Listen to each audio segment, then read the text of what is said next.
Last മിനിറ്റിൽ പഠിക്കുന്ന കുട്ടികളാണെങ്കിൽ ഞാൻ ഈ പറഞ്ഞ ചോദ്യങ്ങൾ എന്തായാലും പാസ്സാക്കാൻ സാധിക്കും.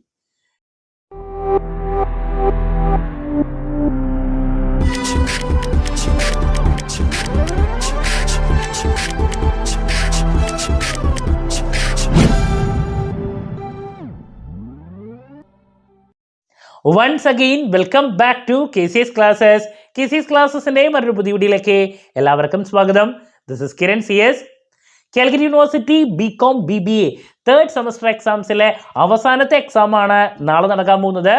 BCom തേർഡ് സെമസ്റ്റർ സ്റ്റുഡൻസിൻ്റെ ഏറ്റവും ഇമ്പോർട്ടൻ്റ് ആയിട്ടുള്ള പേപ്പർ ഹ്യൂമൻ റിസോഴ്സ് മാനേജ്മെൻറ്റ്. ഈ ഒരു സബ്ജക്റ്റിൻ്റെ ഇമ്പോർട്ടൻറ്റ് ക്വസ്റ്റ്യൻസിൻ്റെ വീഡിയോ, ദെൻ ഉറപ്പായും പ്രതീക്ഷിക്കുന്ന ഓരോ പാർട്ടിലുള്ള വീഡിയോസ് ഇതൊക്കെ നമ്മൾ അപ്ലോഡ് ചെയ്ത് കഴിഞ്ഞിട്ടുള്ളതാണ്. കാണാത്തവരുണ്ടെങ്കിൽ കാണാം. ഈ ഒരു വീഡിയോയിൽ നമ്മൾ എപ്പോഴും ചെയ്യുന്നതാണ് ലാസ്റ്റ് ഡേ എക്സാമിനേഷൻ ടിപ്സ്. ഇപ്പോൾ പഠിച്ചുകൊണ്ടിരിക്കുന്ന കുട്ടിയാണെങ്കിലും എങ്ങനെ ഈസി ആയിട്ട് പാസ്സാകാം, ഇതാണ് നമ്മൾ ഈ ഒരു വീഡിയോയിൽ ഡിസ്കസ് ചെയ്യാൻ ഉദ്ദേശിച്ചിട്ടുള്ള. വീഡിയോയിലോട്ട് പോണേക്കാൾ മുമ്പ് പറയാനുള്ളത്, നമ്മുടെ സ്ഥാപനം എക്സാം ഓറിയൻറ്റഡ് ആയിട്ട് ഓൺലൈൻ കോച്ചിങ് പ്രൊവൈഡ് ചെയ്യുന്ന ഇൻസ്റ്റിറ്റ്യൂട്ടാണ്. എല്ലാ സെമസ്റ്ററിലെയും പ്രോബ്ലം പേപ്പേഴ്സിൻ്റെ ക്ലാസ്സസ് അവൈലബിൾ ആണ്. ഇതുവരെയുള്ള നമ്മുടെ റിസൾട്ട്സ് ഒക്കെ സൂപ്പർ റിസൾട്ട്സ് ആണ് കേട്ടോ.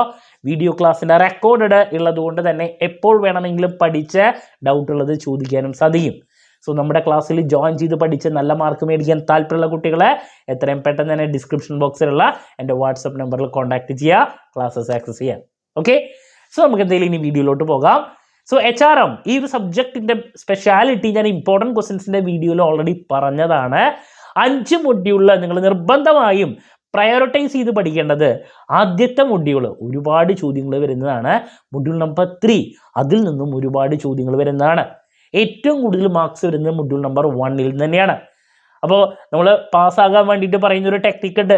നമുക്ക് വേണ്ടത് 35 മാർക്കാണ്. അതിൽ മിനിമം 10 മാർക്ക് ഇൻറ്റേർണൽ നിങ്ങൾക്ക് ടീച്ചേഴ്സിൻ്റെ കയ്യിൽ നിന്ന് റെഗുലർ സ്റ്റുഡൻസിനും SDU സ്റ്റുഡൻസ് MCQയിൽ നിന്നും കിട്ടിക്കഴിഞ്ഞാൽ ബാലൻസ് ഒരു 25 മാർക്ക് ലഭിക്കാൻ വളരെ ഈസിയാണ്.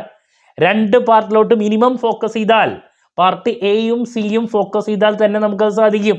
ഈ ഒരു സബ്ജക്റ്റിൻ്റെ മറ്റൊരു പ്രത്യേകത എന്ന് പറയുന്നത് പല ചോദ്യങ്ങളും അതിൻ്റെ കണ്ടൻസ് മറ്റു പല പാർട്ടിലും അപ്ലൈ ചെയ്യാൻ സാധിക്കുന്നതാണ്. ഫോർ എക്സാമ്പിൾ, ഒരു essay പഠിച്ചു കഴിഞ്ഞാൽ ആ essayയിലുള്ള പല കാര്യങ്ങളും പാർട്ട് Aയുടെ ചോദ്യങ്ങളായിട്ട് വീണ്ടും വരും. പെർഫോമൻസ് അപ്രൈസലിൻ്റെ മെത്തേഡ്സ് essayക്കും വരും. അതിൻ്റെ ഉള്ളിലുള്ള പല ചോദ്യങ്ങളും 2 മാർക്കിൻ്റെ ചോദ്യമായിട്ടും വരും. മനസ്സിലാവുണ്ടോ? അങ്ങനെയുള്ള ഒരുപാട് ചോദ്യങ്ങളുണ്ട്. അപ്പോൾ പാസ്സാകാൻ നമുക്ക് കുറച്ചും കൂടി സാധ്യത അവിടെ കൂടുതലുണ്ട്. അപ്പോൾ പാർട്ട് Aയിൽ നമുക്ക് 15 ചോദ്യങ്ങളാണ് വരുന്നത്. ഏറ്റവും കൂടുതൽ റിപ്പീറ്റ് ആയിട്ട് വന്നുള്ള ചോദ്യങ്ങൾ ഞാൻ ഓൾറെഡി അപ്ലോഡ് ചെയ്തിട്ടുണ്ട്. ആ ചോദ്യങ്ങൾ പഠിക്കാൻ 1 മണിക്കൂർ അല്ലെങ്കിൽ 1.5 മണിക്കൂർ വേണ്ട, 1 മണിക്കൂർ ഉണ്ടെങ്കിൽ സാധിക്കും. റിപ്പീറ്റ് ആയിട്ടുള്ള ചോദ്യങ്ങൾ അതിൽ ഏറ്റവും കൂടുതൽ വന്നിട്ടുള്ള ആ ചോദ്യങ്ങളിൽ നമുക്കൊരു 5ഓ 6ഓ മതി.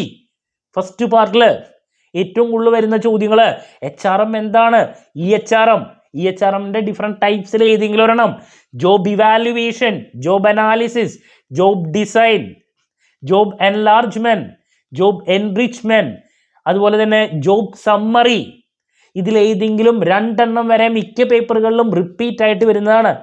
മാൻ പവർ പ്ലാനിങ് എന്താണ്, അല്ലെങ്കിൽ HRP എന്താണ്, ട്രെയിനിങ് എന്താണ്, ഡിഫറെൻറ്റ് ടൈപ്സ് ഓഫ് ട്രെയിനിങ്ങിലെ ഏതെങ്കിലും ഒരെണ്ണം, പെർഫോമൻസ് അപ്രൈസൽ എന്താണ്, ഫോമൽ അപ്രൈസൽ എന്താണ്, ഗ്രിവൻസ് എന്താണ്, ഡിസിപ്ലിൻ എന്താണ്, മിസ്കണ്ടക്ട് എന്താണ്, ഹാലോ ഇഫക്റ്റ് എന്താണ്, ബെഞ്ച് മാർക്കിംഗ് എന്താണ്, പെർഫോമൻസ് അപ്രൈസൽ മെത്തേഡിലെ പല മെത്തേഡുകളിലെ ഏതെങ്കിലും ഒരെണ്ണം, ഇപ്പോൾ merit rating, assessment centre, MBO, paired comparison method, ഇങ്ങനെ റിപ്പീറ്റ് ആയിട്ടുള്ള പല ചോദ്യങ്ങളുണ്ട്. ഇതിൽ നിന്ന് നിങ്ങൾക്ക് നിർബന്ധമായി on the job off the job training അതിലേതെങ്കിലും ഒരെണ്ണം ചോദിക്കാറുള്ളതാണ്. ദെൻ കോമ്പൻസേഷനിൽ എന്താണ് കോമ്പൻസേഷൻ മാനേജ്മെൻറ്റ് എന്നുള്ള ചോദ്യം വരാറുള്ളതാണ്.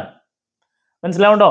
അപ്പോൾ ഇങ്ങനെ 2 മാർക്സിൻ്റെ ഞാൻ റിപ്പീറ്റ് ആയിട്ട് പല ചോദ്യങ്ങളും പറഞ്ഞിട്ടുണ്ട്. അതിൽ നിന്ന് നമുക്ക് മിനിമം ഒരു 5 എണ്ണം കിട്ടാൻ ഒരു പാടില്ല.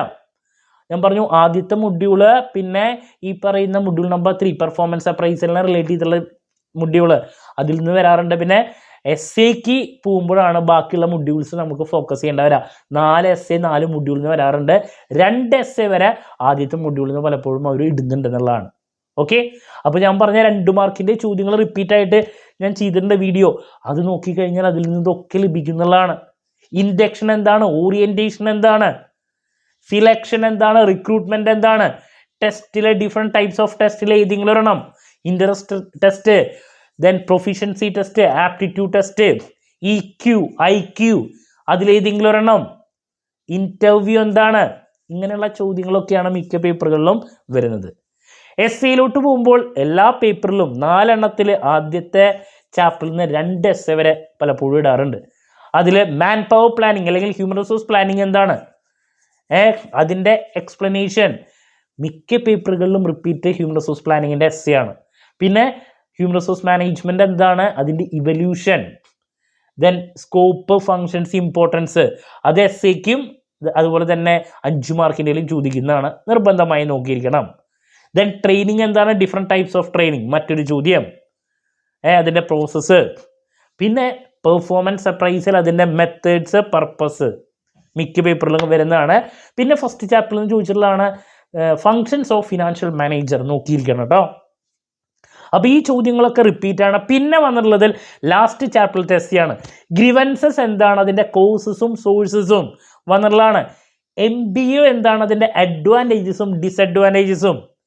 ഒരൊറ്റ പേപ്പറിൽ മാത്രം വന്നിട്ടുള്ളതാണ് വെയ്റ്റ് സിസ്റ്റം, അതിൻ്റെ ഡിഫറെൻറ്റ് ടൈപ്സ്. മനസ്സിലാവുണ്ടോ? അപ്പോൾ ഈ ചോദ്യങ്ങളൊക്കെയാണ് മിക്ക ക്വസ്റ്റ്യൻ പേപ്പറുകളിലും എസ്സേ ആയിട്ട് എന്താണ് കണ്ടുവന്നിട്ടുള്ള റിപ്പീറ്റ് ചോദ്യം. അപ്പോൾ ലാസ്റ്റ് മൊമെൻറ്റിൽ പഠിക്കുന്ന കുട്ടികൾ ഞാൻ പറഞ്ഞ ചോദ്യങ്ങൾ HRM, man power planning, training, performance appraisal, grievance, ഈ പറഞ്ഞ കാര്യങ്ങൾ, ഈ ചോദ്യങ്ങളാണ് റിപ്പീറ്റ് ആയിട്ട് വന്നിട്ടുള്ളത്. നിങ്ങളുടെ ടൈമിൻ്റെ ബേസിൽ നോക്കുക, നിങ്ങൾക്ക് 2 എണ്ണം എങ്ങനെയെങ്കിലും കുഴപ്പമില്ലാണ്ട് എഴുതാൻ സാധിക്കും. അപ്പോൾ ഈ 2 മൊഡ്യൂളും ഫോക്കസ് അല്ലെങ്കിൽ 2 പാർട്ടും ഫോക്കസ് ചെയ്താൽ തന്നെ നിങ്ങൾ പാസ്സായിരിക്കും. ദെൻ ഇതിൽ പറഞ്ഞ പല കാര്യങ്ങൾ തന്നെയാണ് നമുക്ക് പാർട്ട് ബിയിലും വരുന്നത്. പാർട്ട് ബിയിൽ ഞാൻ പറഞ്ഞു എസ്സേക്ക് പറഞ്ഞ features of human resource management, അതിൻ്റെ ഇമ്പോർട്ടൻസ്, ഫങ്ഷൻസ് ഒക്കെ പാർട്ട് ബിയിൽ വരുന്നതാണ്. Personnel management, human resource management നമ്മുടെ difference, job analysis, evaluation, job enlargement, job enrichment, ഇതൊക്കെ പാർട്ട് ബിയിൽ വരുന്നതാണ്. സെപ്പറേറ്റ് എടുത്തിട്ട് കാണാറുണ്ട്. ഗ്രീവൻസ് എന്താണ്, കരിയർ പ്ലാനിങ് എന്താണ്, കരിയർ ഡെവലപ്മെൻറ്റ് എന്താണ് വരാറുള്ളതാണ്. മനസ്സിലാവുണ്ടോ? അപ്പോൾ പലതും അവിടെയും നമുക്ക് കാണാൻ സാധിക്കും. പെർഫോമൻസ് അപ്രൈസലിൻ്റെ പർപ്പസ് എന്താണ്, അതിനെ റിലേറ്റ് ചെയ്തിട്ടുള്ള കാര്യങ്ങൾ അവിടെയും വരുന്നതാണ്. ട്രെയിനിങ്ങിനെ പറ്റിയുള്ള ചോദ്യങ്ങൾ വരാറുള്ളതാണ്. ഡിസിപ്ലിൻ, കോഡ് ഓഫ് ഡിസിപ്ലിൻ, ഇതൊക്കെ അവിടെയും വരുന്നതാണ് പാർട്ട് ബിയിൽ. അപ്പോൾ ഈ 2 പാർട്ടിലോട്ട് നമ്മൾ പഠിച്ച കാര്യങ്ങളൊക്കെ നമുക്ക് പാർട്ട് ബിയിലോട്ടും അപ്ലൈ ചെയ്യാൻ സാധിക്കും കംഫർട്ടബിളായിട്ട്. അതുകൊണ്ട് നല്ല മാർക്കിലോട്ട് എത്തിച്ചേരാൻ സാധിക്കും. അപ്പോൾ നിങ്ങൾ പഠിക്കുമ്പോൾ ഫസ്റ്റ് മൊഡ്യൂളും 3rd മൊഡ്യൂളും ആദ്യം പഠിക്കുക, അതിനുശേഷം മൊഡ്യൂൾ നമ്പർ 5 പഠിക്കുക, ദെൻ 2 ആ രീതിയിൽ ഓർഡർ പ്രയോറിറ്റൈസ് ചെയ്ത് പഠിച്ചാൽ തന്നെ നമുക്ക് നല്ല മാർക്ക് സ്കോർ ചെയ്യാൻ സാധിക്കും. ഫസ്റ്റ് ചാപ്റ്ററിൽ നിന്നാണ് ഏറ്റവും കൂടുതൽ മാർക്സ് കണ്ടുവരുന്നത് കേട്ടോ. അപ്പോൾ ഹൈ സ്കോറിലോട്ട് എത്തിച്ചേരാൻ സാധിക്കും. ഓൾറെഡി ഞാൻ ചെയ്തിട്ടുള്ള ഇമ്പോർട്ടൻറ്റ് ക്വസ്റ്റ്യൻസും ഈ ഓരോ പാർട്ടിലുള്ള വീഡിയോസൊക്കെ പ്രോപ്പറായിട്ട് കവർ ചെയ്ത കുട്ടികൾക്ക്, ലാസ്റ്റ് മിനിറ്റിൽ പഠിക്കുന്ന കുട്ടികളാണെങ്കിൽ ഞാൻ ഈ പറഞ്ഞ ചോദ്യങ്ങൾ ഡിസ്കസ് ചെയ്ത് അല്ലെങ്കിൽ മനസ്സിലാക്കി പഠിച്ചാൽ എന്തായാലും പാസ്സാക്കാൻ സാധിക്കും. ദെൻ ഫുൾ ടൈം എക്സാമുകളിൽ സ്പെൻഡ് ചെയ്യുക, എല്ലാ ചോദ്യങ്ങളും അറ്റൻഡ് ചെയ്യുക, നിങ്ങൾ പുഷ്പം പോലെ പാസ്സായിരിക്കും. നമ്മുടെ അവസാനത്തെ എക്സാമും ഹൈ സ്കോറിലോട്ട് പോകട്ടെ. അതിന് വേണ്ടിയിട്ടുള്ള എല്ലാ വിഷസും എൻ്റെ ഭാഗത്ത് നിന്ന് ഉണ്ടായിരിക്കും എന്നുള്ളതാണ്. സോ ക്ലാരിറ്റി കിട്ടിയെന്ന് വിചാരിക്കുന്നു പഠിക്കേണ്ട രീതി. സോ എന്ത് ഡൗട്ട് ഉണ്ടെങ്കിലും കമൻറ്റ് ചെയ്യുക, അതിനുള്ള മറുപടി ഞാൻ വീഡിയോസിലൂടെ നൽകുന്നതായിരിക്കും. മറ്റൊരു വീഡിയോയുമായി നാളെ എക്സാമിന് ശേഷം എക്സാം റിവ്യൂ ആയിട്ട് വീണ്ടും കാണാമെന്നുള്ള പ്രതീക്ഷയോടെ നിർത്തുന്നു. This is Kiran CS signing off. Have a nice day.